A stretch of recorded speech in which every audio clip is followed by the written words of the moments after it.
Hi everyone. So this is lecture 21 on ordinary differential equations and the explicit Euler method.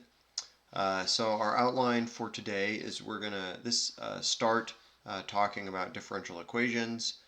This is actually our last topic that I'm covering for the course, the last kind of mathematical problem we're going to solve. So we're going to briefly introduce ourselves to differential equations.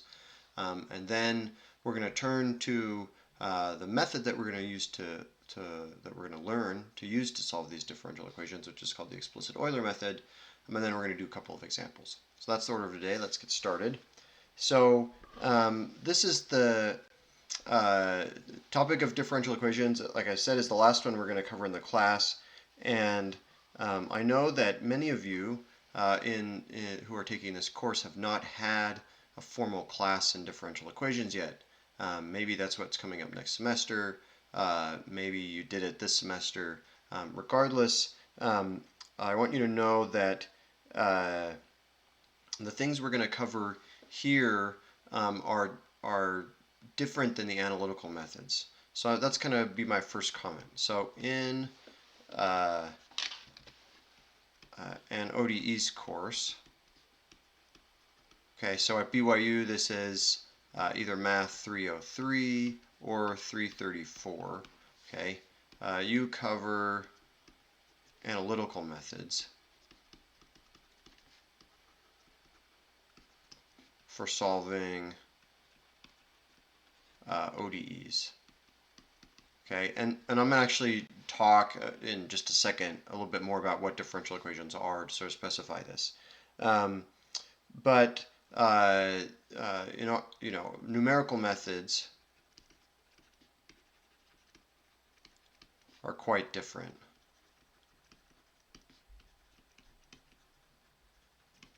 Okay, so it turns out that what we're going to cover today is sort of the thing you cover the first day in an ODEs class. You learn some notation and you learn a little bit of vocabulary. And we need to get that vocabulary down so we can talk the same language. But after that, the courses really diverge.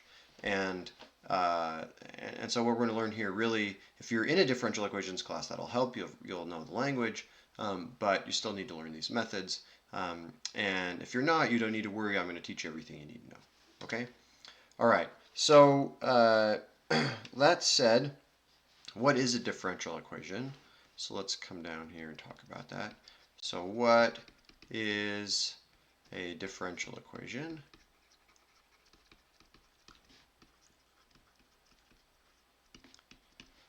All right. And of course, maybe that's a little bit silly to say, but it's any equation, okay, with derivatives in it.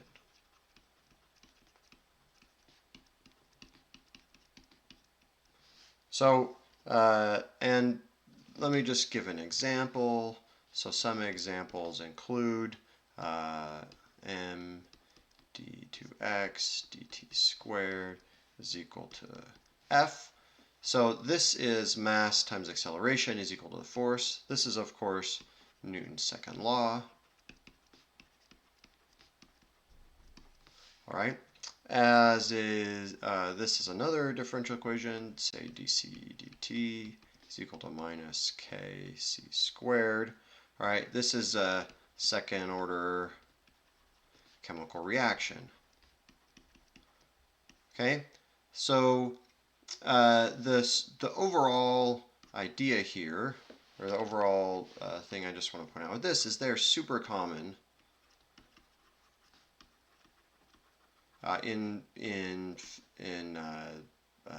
physics and chemistry, in the physical sciences. That's the word I'm looking for, physical sciences. Okay, differential equations are really one of the backbone methods in the physical sciences for modeling the real world. And that makes them really valuable. All right. So what I want to talk about a little more is how to classify. So how classify differential equations. Okay, and I'm going to write DEs for differential equations. We're going to see that there are ordinary differential equations, which are ODEs, and I'm going to just do that to save some time. All right, and how are we going to classify them? This will give us a language.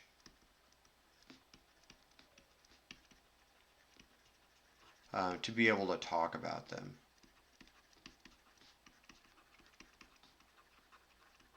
Okay, so we need to be able to classify them, and we need to identify some of their features, and that will help us understand what they are, what we can do, what we can't do, what you're going to do in your analytical methods class, and what we're going to do in this class. Okay, so the first thing in a differential equation is order. Okay, order is the number order of the highest derivative.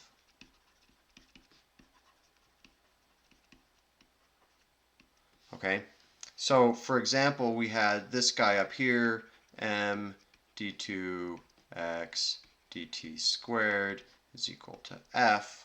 All right, this is a second order differential equation, okay, because it has a second derivative. All right, this one, the dc dt is equal to minus kc squared. That's first order differential equation because it has a first order derivative. Right?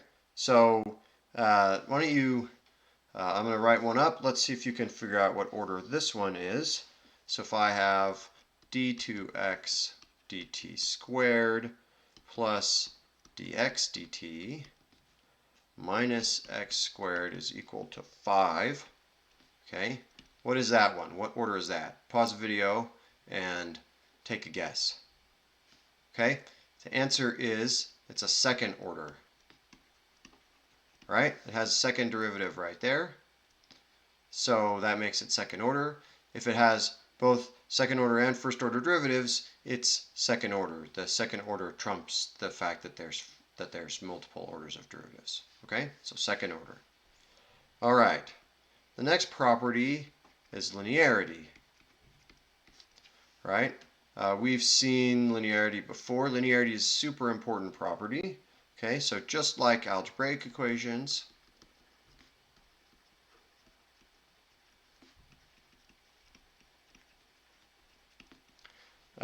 differential equations can be linear or nonlinear.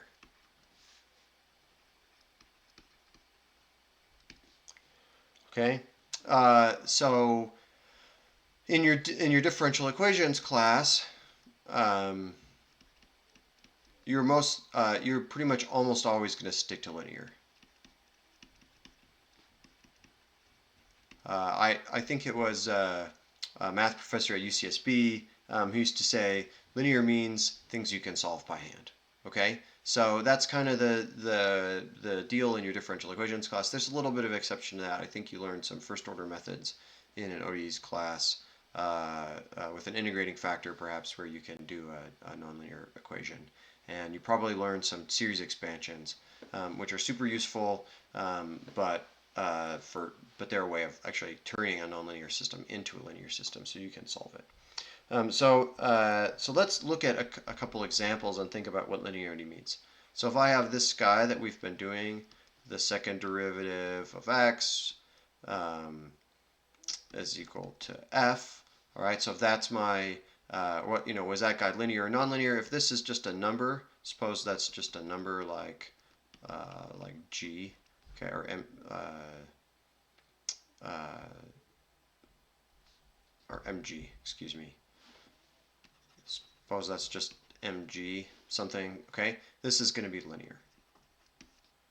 All right, so what about this one? dc dt is equal to minus kc squared. This one is nonlinear. All right, what about this one? So what's the principle? And then I'll give you two more examples to test us on that principle. So the principle is linear means no powers of terms with x in them. Okay, where x is the thing we don't know. So, here I have x of t. So I don't want any x of t squared. Okay, that's what that guy does, right? This one has a c of t, okay, squared, right? But I also don't want anything with a dx dt squared, or an x times dx dt. All of these things are nonlinear terms, okay? But what is okay, would be a t squared. That will be okay. So I don't want an x of t, the function, but this turns out to be okay. All right, and I'm not going to go through proofs or anything to talk about why that's linear, but it has the same kind of properties that you talk about when you talk about linearity of algebraic functions, and that you take something, say, f of x, excuse me, let's just f of cx plus by returns cf of x plus bf of y. All right, the same kind of thing for algebra applies to these differential equations. You want to be able to take d, a, let me do it like this, d times cf plus bg, okay, dt, and then be able to write that out and expand these out, okay, in the same sort of manner. So if this doesn't make sense to you, don't worry about it. You can just remember these rules that I don't want any x squareds, derivatives squared, or multiplications between different powers and derivatives, but that it's okay to have t squareds. So with that said, let's look at two quick examples. So if I have y dy dt plus 5 equals 0, is that linear or nonlinear? Okay, that's nonlinear. Okay, so there's a product there. So even though I don't have a y squared or a dy dt squared, it's nonlinear. Don't get confused with a second order with something that's squared. Okay, this means dx dt multiplied by dx dt. Okay, this means the derivative of dx dt. Okay, those are very different things, right? Second order derivative, product of first derivatives. Okay, don't get that confused. Let's add a new page here. Okay, the other example I want to give is, suppose I have this one, dy dt is equal to minus t squared. Is that one linear or nonlinear? Okay, that one is linear. Okay, that one's okay. Only has first derivative, no products, no squares. Okay, that one's just fine. Right, it doesn't matter what this function is over here. Okay, so that's linearity. The next property of differential equations, let's talk about ordinary versus partial differential equations. Okay, and the idea here is an ordinary differential equation, which I'm going to write as an ODE, has derivatives.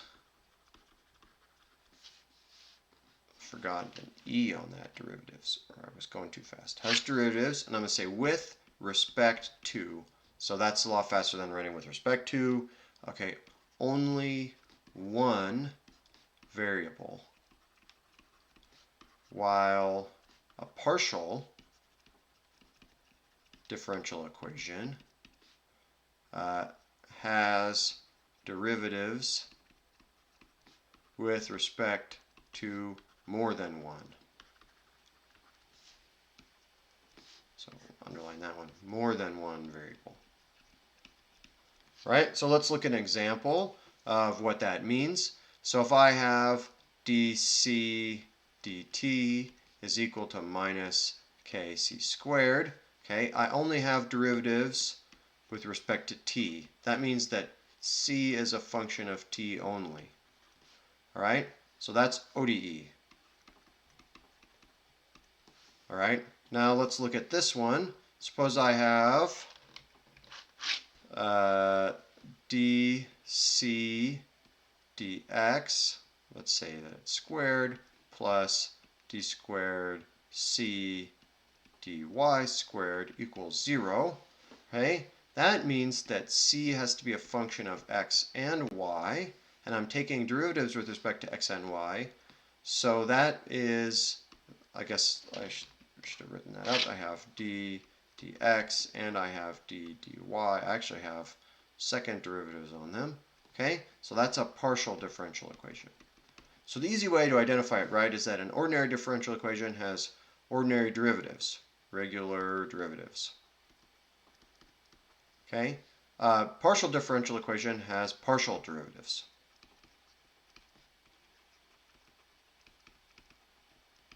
Okay, maybe something that should be pointed out that maybe I should have said earlier, but at this point it still bears repeating if I did say it, is that the whole point in solving a differential equation, and what makes it different, is that you're trying to find a function. So if I have dc dt, I'm saying I know that I have some equation here, dc dt equals minus kc squared. And the goal of this, right, at the end of the day, is to find what c of t is equal to. Okay, so I know I have a derivative equals to this, but I want to know what that function is. So that really probably should have been said up here when I said what's a differential equation? It's an equation with derivatives in it. And what are we doing? Okay, what are we doing in the end? So in the case of, say, kinematics here, right, what you're trying to find at the end is x of t. You're trying to find what is the position of the particle, right, subject to some force. And in this case, you know, you're trying to find c of t, trying to find, say, the concentration of that chemical as that rate is proceeding. You know something about the derivative, okay, or you know something about the second derivative, and you want to say something about the position in the end, okay? And so down here when we're talking about ordinary or partial differential equations, in this case, you can see why it's easier to solve one where I only know one derivative, right? I'm saying, oh, it's only a function of one thing. Whereas if it's a function of two things, in this case, this is Laplace's equation, it turns out. And so you're saying I know something about how the concentration is distributed in space. That's a lot different, you know, in two variables than just in one variable. Okay, so you know, c of x and y versus c of t, right? That makes a big difference there. Okay, enough about ordinary and differential equations. The last thing we need to talk about, the last conceptual pillar for the day, if I'm not mistaken, in terms of differential equations, is initial and boundary conditions.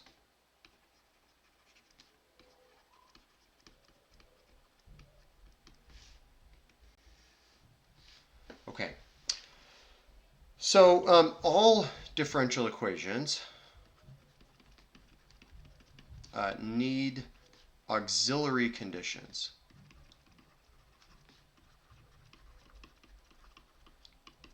All right, in order to find a unique solution. Well, that U turned into a W, unique solution. Okay, so the idea here, think about this very simple example, okay?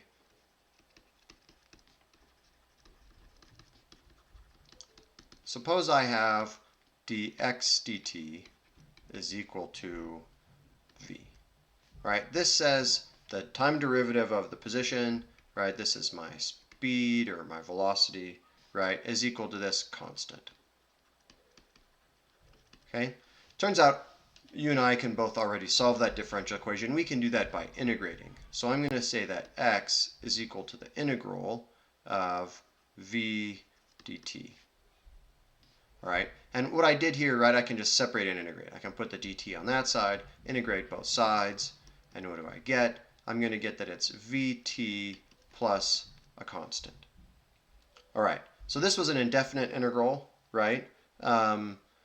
so this was, I just did separate and integrate.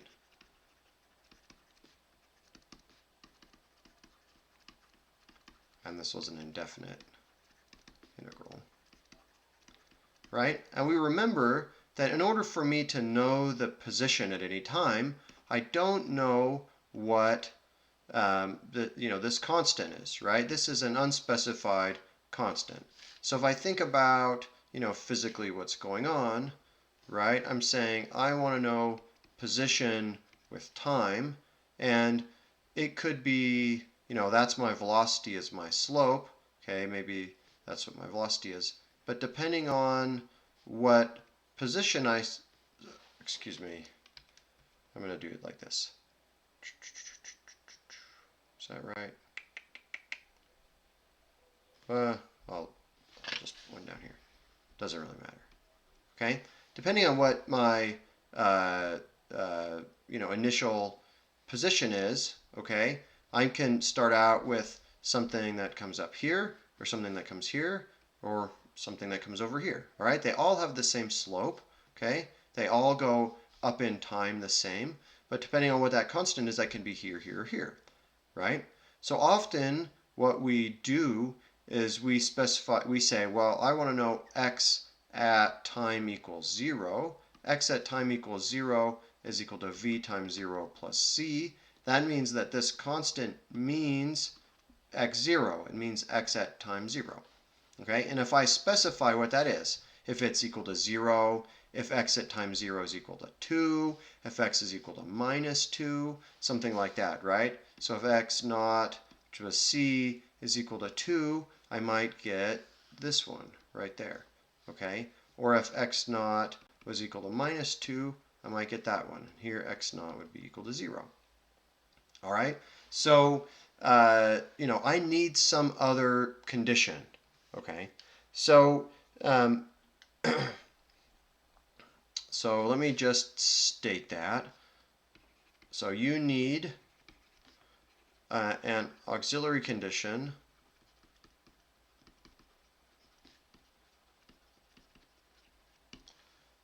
to specify a unique solution. All right. So and what you'll find, and I'm just gonna say this, but hopefully this makes sense to you. Okay, you need one condition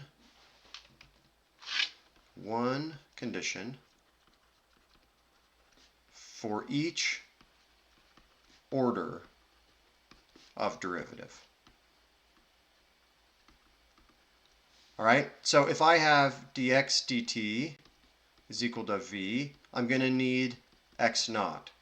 But if I had d2x dt squared is equal to g, say minus g, I'm going to need to know x naught and v naught, an initial position and an initial velocity. All right, and so this is the sort of physical motivation of this, but mathematically speaking, here I need one condition because I have a first order derivative. Here I need two conditions because I have a second order derivative. All right, so if I have something like d2x dt squared plus dx dt plus 5 is equal to minus 2, I'm still going to need two conditions, okay, to uniquely specify this, turns out. All right, so now we get to what's the difference between an initial condition and a boundary condition. Okay, so initial conditions, okay, are specified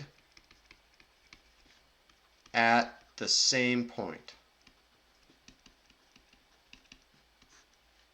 Okay, so let me add a new page here, new page after, just so we can scroll down, we don't get hung up. Okay, so this means that both of these examples up here, I gave examples of initial conditions.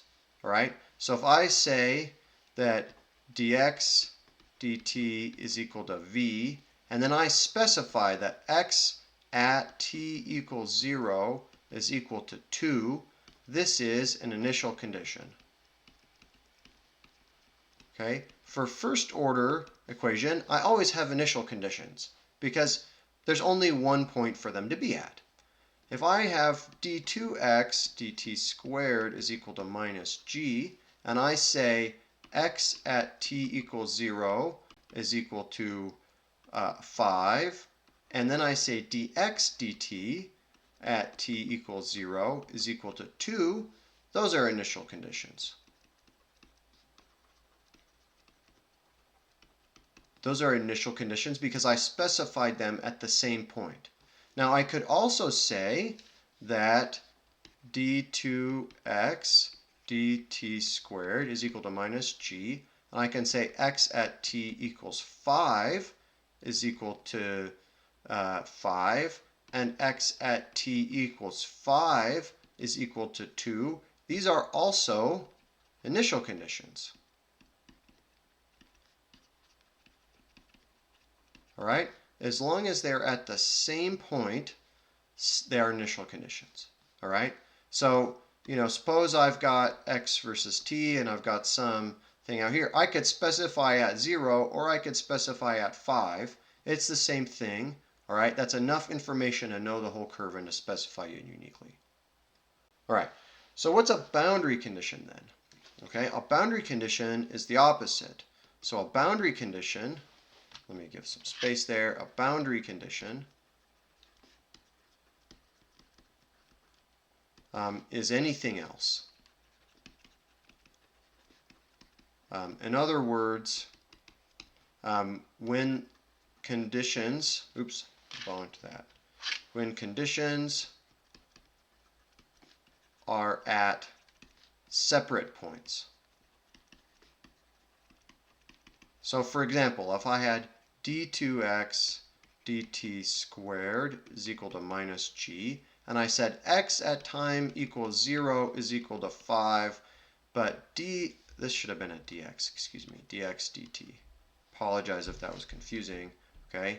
That was probably confusing. Let me walk back and just make sure I say that while I'm up here. So I said x at t equals 5 is equal to 5, and I should have said dx dt at t equals 5. I couldn't specify x at t equals 5 to be two different values. It must be dx dt at t equals 5 is equal to 2. Okay? So I had to say, what's the initial position at this point, and what's the initial slope at this point, or what's the initial position and what's the position here and the slope here. Whether I specify it at 0 or at 5, it's the same, right? But so now if I come down here and say x at t equals 0 is 5, and dx dt at t equals 5 is equal to 2, that's saying I know here what the position is, that's 5, but I know the slope out here is equal to 2. We can make it more like a 2. If I know the slope is equal to 2, all right, I don't know them at the same point. I don't know what the slope is here, and I don't know what the position is here, okay? They're at different points. So t equals 0 and t equals 5, they're specified at different points. Okay, that is a boundary value problem. Okay, or a boundary, excuse me, I don't want to say that yet. I want to say a boundary condition, excuse me. Okay, so if they're specified at the same time, initial condition, separate times, boundary condition. All right, so boundary condition comes from, often I have problems in space so that arise. So if I have the concentration with respect to space is equal to something, okay, I'm going to specify, now I have something where I have concentration and space. Typically what happens is there's some domain that I care about. Oh, my voice cracked, that I care about. All right, and I'm going to say, suppose this is 0 and L. I often have C at 0 is equal to something, 1, and C at L is equal to something, say 7. Okay, and then I have this equation that I'm going to solve based on that. All right, so notice here that in these boundary conditions, I really do have x specified in both cases, okay, or c specified rather in both cases. So I'm specify c at 2 points, okay, not dc dx at 1 point. All right. So what we're going to see in ordinary differential equations with initial conditions, all right, if I'm going to set them at the same point, if I need two conditions, right, because I have a second order derivative, I have to have one for the position and one for the velocity. But for boundary conditions, I could have one for the position and one for the velocity, or I could set two positions, so to speak. Okay, so now here I could set the concentration. I could have c and dc dx at that point, okay? Or I could say c at that point and c at that point. So boundary conditions are more general. Or maybe that's not the one boundary conditions are harder. That's okay. They're just legitimately harder. They're harder problems to solve. Okay? And so what we're going to say is a problem with problems with initial conditions, okay, are called initial value problems. Forgot the T. Initial value problems. So this is IVPs. Okay? I'm waxing a little long here. All right, problems with boundary conditions are called boundary value problems.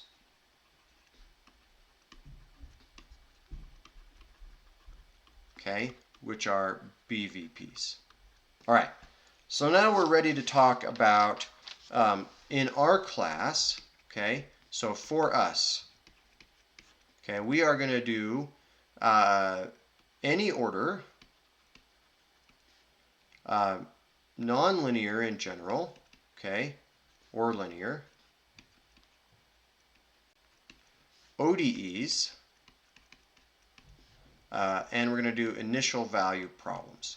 That's what we're going to do in our class, okay? In your differential equations class, usually what they're going to also do, so, you know, in an ODEs class, well, I'll call it this, in math, right? In the math department, okay? Typically what you do is any order, but by that you really mean second order or less, okay? You usually don't do more than that, okay? You do linear, except for a few special cases, and you do ODEs, and you do initial value problems. Okay, in our BYU Math class 303, I think you do 1 week of BVPs. Okay, and there's usually one case of nonlinear, which I said was this integrating factor, which is a first order only. Okay, so that's what you do by hand. So we can do more. We can do lots of nonlinear stuff, and we're going to do way higher order if we want of systems. Okay, not that you can write these down in your math class, but can't solve them by hand. All right, not convenient to solve by hand. All right, so that's what we're going to do in this class. Hopefully we've learned a little bit of language about how to talk about differential equations. All right, now we need to learn our method and do a couple examples. This will be hopefully faster. We've only got about a page of notes left. So let's get to 2, which is the explicit Euler method.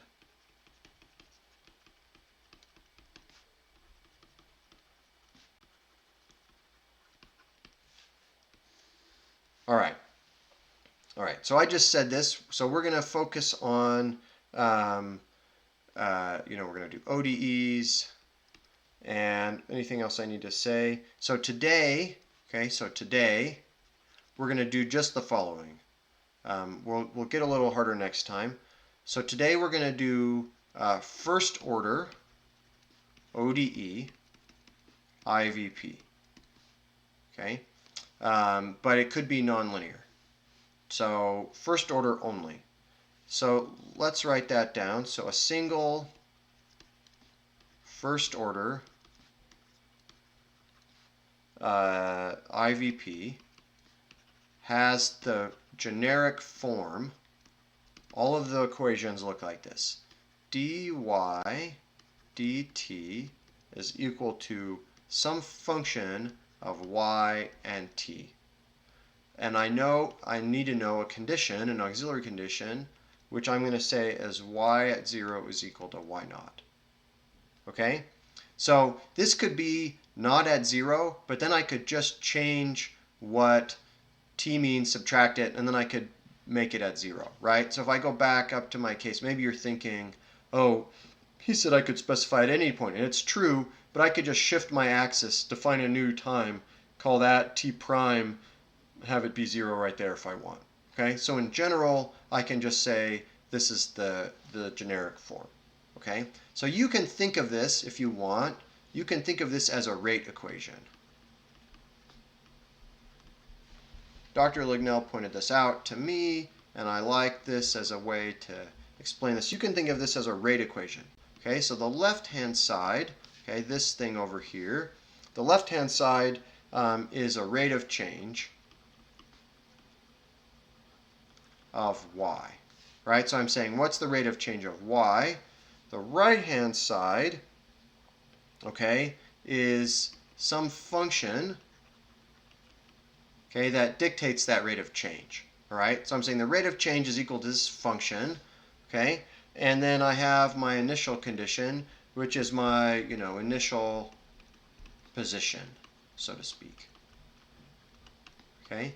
So you can sort of think of this as I'm specifying the slope at any point, okay, with this function, and I know where I initially start, right? This is my speed to think of. How much am I? What's my speed at any point? It equals that function, okay, and you can think of that as a rate.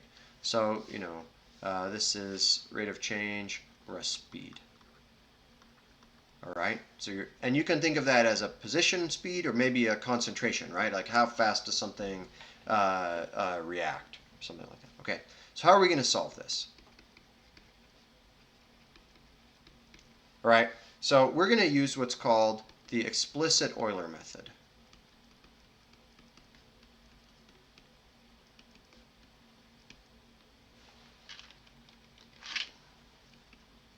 Okay, and there are 3 steps to solving something by the explicit Euler method. Oh man, I'm going to need a 4th page. Okay, the 3 steps are, number 1, okay, make a discrete time grid. Okay, we're going to see what this means in a second. All right, number 2, I'm just going to tell you and then I'm going to do it. I approximate the derivative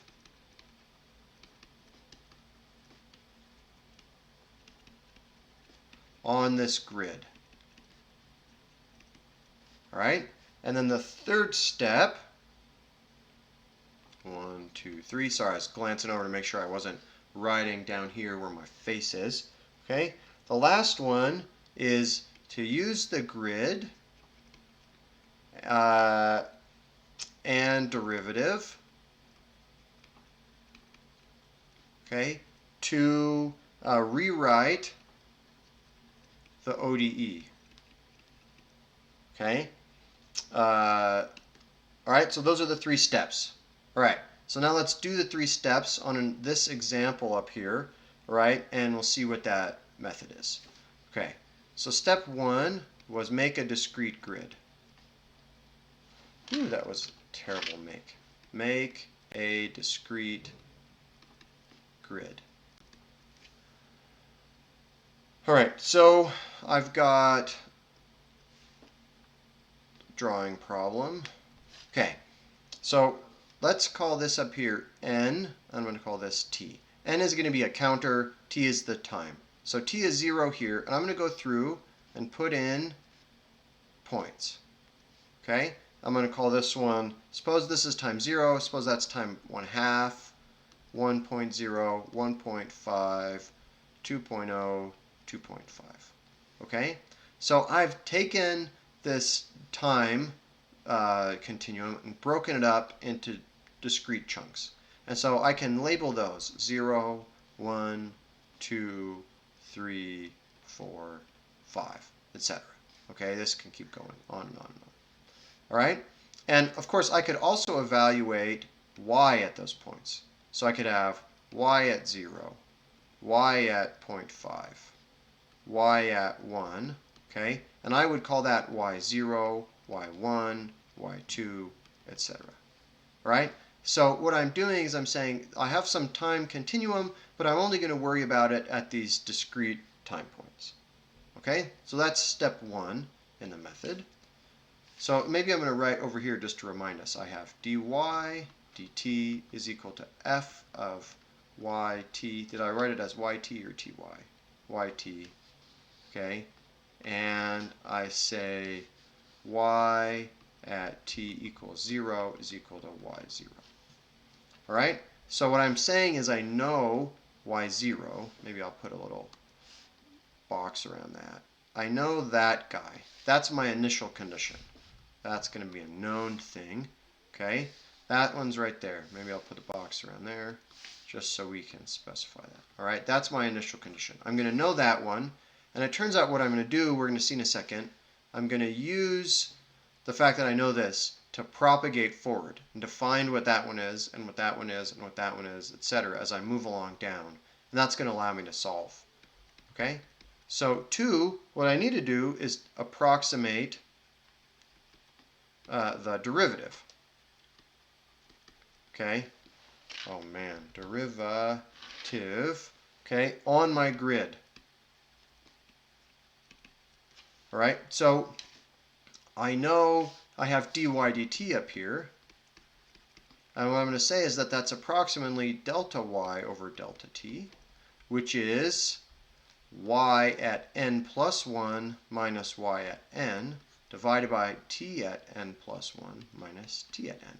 Okay, so if I have my grid here, right, I can say, for example, e.g. y1 minus y0 divided by t1 minus t0, right? So I could say I know a derivative between those points, I know a derivative between those points, etc., etc.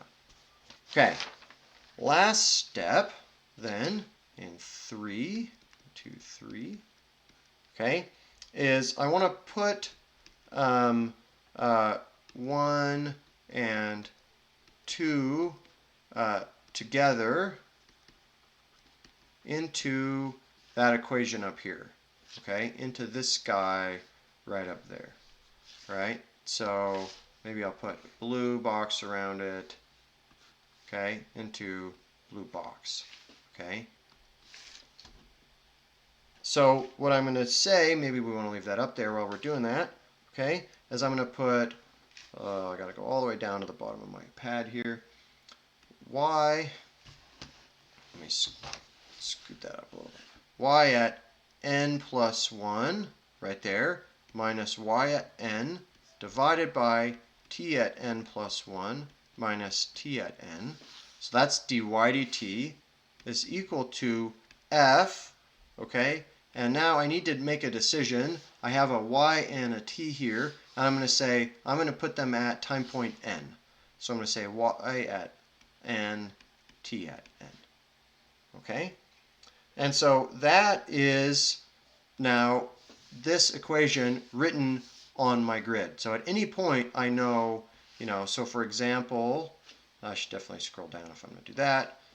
Example, I'm going to have y at 1 minus y at 0 divided by t at 1 minus t of 0 is equal to f of y0, okay, because that was n right there, t0. All right, so that means at this point right here, when I said t was equal to, or n was equal to 0, I could find something, and look, if I know the time that I want there, I have a value to solve for y1, so I can find what y1 is. So let's arrange this then to solve for yn plus 1. Yn plus 1, so I'm going to multiply by the bottom and add yn over. So I'm going to have yn plus tn plus 1 minus tn multiplied by f yn comma tn, right? And often this, if we make it regular, so if we make tn plus 1 minus tn always the same, we can make that equal to delta t. Okay, so if we make it a regular grid, which is a nice thing to do, which we'll always do, okay, I get plus delta t times f yn tn, yn plus 1. Okay, and that, my friends, let's do different color. Okay, that is the explicit Euler method.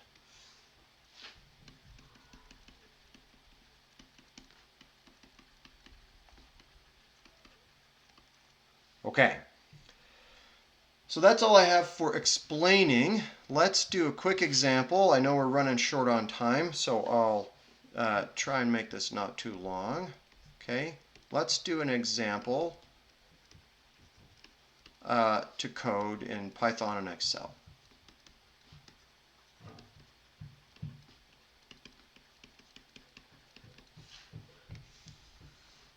Okay, so let us pick the following example. So suppose I have dc dt is equal to minus c over tau, where tau is equal to 0.6, and I'm going to say, remember, I need to say that c at 0 is equal to c0. Okay, so that's my equation I'm going to solve. Okay, and I'm going to say that c0 is a number, and I'm going to say it's equal to 1. All right, so this is first order. Okay, it's an ODE. Okay, it's an initial value problem. Okay, so we're good. We should be able to solve it. So let's write down the explicit Euler method for that one. Okay, so to do that, right, I'm going to have CN plus 1 minus CN divided by delta t is equal to, okay, and then I have my function. So if I want to write that down in the standard form, right, the standard form was, dc dt is equal to function, some function of t and c. All right, and look, there's no t in that function. My function on that right-hand side is equal to minus c over tau, where tau is just some number. So now what I want to do is apply f at, I want to put this at yn, or at the end point. So I'm going to write cn divided by tau, and I don't want to forget my minus sign. Okay, so that is my explicit Euler derivation for this one. So now I can write cn plus 1 is equal to cn multiplied by plus delta t multiplied by minus cn over tau. Okay, so you don't need to do it like this. You can just jump straight to this part if you can translate that function, okay, into that piece. Right? So now I'm going to have, oh, sorry if I overlapped on that a little bit. Now I have cn plus 1 is equal to cn minus delta t times cn divided by tau. Okay, and you can rewrite that if you want as cn 1 minus delta t divided by tau. Okay, to pull that out. All right, you probably don't need to go through this whole stuff, but that might make it easier when we go to code it. All right, we'll see how. Okay, and then what I'm going to just say for the purposes, okay, so we're going to go code this and see how this works. But what I want to say for the purposes of just comparing why I picked this example is that we can solve that one by hand. Okay, solve by hand. You don't even need the methods from your ODEs class. You can do this by just separating and integrating, and what this gives you is c equals c naught, the exponential of minus t over tau. Okay, so that's the full solution to this guy, and we're going to see if our numerical method, how it does in giving us an answer. All right, so let's turn to the numerical method for a second. I'm going to switch out my keyboard here. And let us first go to Excel. Oh, there's the answer. Okay, So what do I do? So this over here has the notes. It should show what we're going to do. And so let's look at what happens when I make the time step equal to 0.1. So when I set that grid equal to 0.1. So how do I do this? The first thing I need to do is I need to set up my time. So time equals 0 to start, okay? And then that I'm going to make the previous guy plus my dt, okay?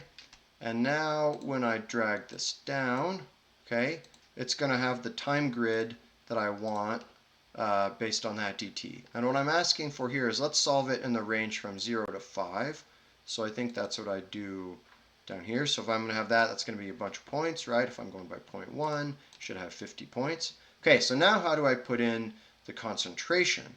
So for the concentration at time 0, I know that that's equal to C0. All right? So I named that cell, if you noticed. Oh man, did I just lose my... Oh, okay, sorry. Sometimes my mouse dies on me. Okay, so notice that here, I don't know what is going on. Equals, let's try that again, C0. Okay, notice that I named that cell. So if I click on that cell right there, you can see it has a variable named C0. Okay, just wanted to point that out. Okay, so now here comes the explicit Euler part. So I want to add in this function right there for this next point. So this will be, this is the 0th point. This is the first one. So C at 1 is equal to C0 plus delta t multiplied by minus C at 0 divided by tau. Okay, that gives us a value. So it puts it right there for us. It's kind of nice. Okay, and now all I need to do is copy and paste down the row. So look, here I'm going to now have C at time point 2 is equal to C at time point 1 plus delta t multiplied by minus C at that time point 1 divided by tau. Same thing, okay? So this is just a copy and paste job, and now I put it all below, and because I've already done it, there's this nice curve that I get out here, okay, that's already plotted, right? So now I just want to point out something. What happens when I do this for different time step value? Okay, so if I copy this over here, let me come over here and change a couple things so that instead of being based on time step of 0.1, I make my grid coarser. I make it 0.5 instead. Okay, and this I also need to change, right, to reflect the 0.5. Okay, so now if I do that, I can still, don't want to do that. I'm trying to highlight that whole thing. If I just copy and paste down a couple of rows, notice that it's a lot coarser, right? And I can get to 5 pretty fast. There it goes to 5, right? This looks like an issue here. How come that? Oh, the plot's funny. Let me select the data on that plot. I was thinking that plot is looking kind of funny. Let's see. Edit that series. That should start at I7 instead. Sorry about that. Okay, now the red curve looks a little better. All right, notice the green curve. Okay, the green curve, it went, it's only a few points, but it doesn't do nearly as good of a job of getting to my analytical solution. Okay, and now if I come over here, copy and paste this one, all right, again I have T0, C1. Now this I need to move and make this dt equal to 1. The same thing here. Let me make that dt equal to 1. Okay, and notice you can already see that it's doing a pretty bad job of doing that. Okay, and look, it's bouncing all around, up and down. Okay, and it has what we call an unstable solution. All right, So it is not doing a good job at all of getting an analytical solution. So one of the things you should get out of this is that the finer we make our grid, the narrower we have that time points, the better the explicit Euler solution is. Okay? All right, so now let us go, so let's look at the key over here. All right, and you can see that we reproduced the key. Okay, so we did a good job of that. Okay, let us now look at Python for just a quick second and see how we solve this in Python. Okay, so there I'm giving the solution away, but I'm just going to give you the answer here. So notice that what we need to do first, or for the same problem, is we need to do something to set up the time grid. All right, so I'm going to specify here a time step. So let me do 0.1 because we know that 1's going to have a problem. And I'm going to specify a beginning and an end. And I need to know how many total points I'm going to end up having. So I know that the number of points I'm going to have is going to be the end minus the beginning over dt plus 1 for the initial condition, right? So if I have, if my time step is 0.1, we can come up here maybe and look at my grid, right? If I'm going to, let's say if it's 0.5 and I want to have, a dt of 0.5, if I have this many steps, I'm going to have 1, 2, 3, 4, 5 steps, so I end up at 2.5. I'm going to have 6 grid points, 1, 2, 3, 4, 5, 6, okay, because I have 0 to 5, all right? So if I'm going to go from 0 to 10, I'm going to have how many points? I'm going to have whatever the end 10 minus 0 divided by dt, okay, just 0.1, so that should give me 100 steps, plus 1, I should get 101. And so I'm going to create arrays for t and c, which have 101 points in them. Okay, so let's go up to that point just to run it and see.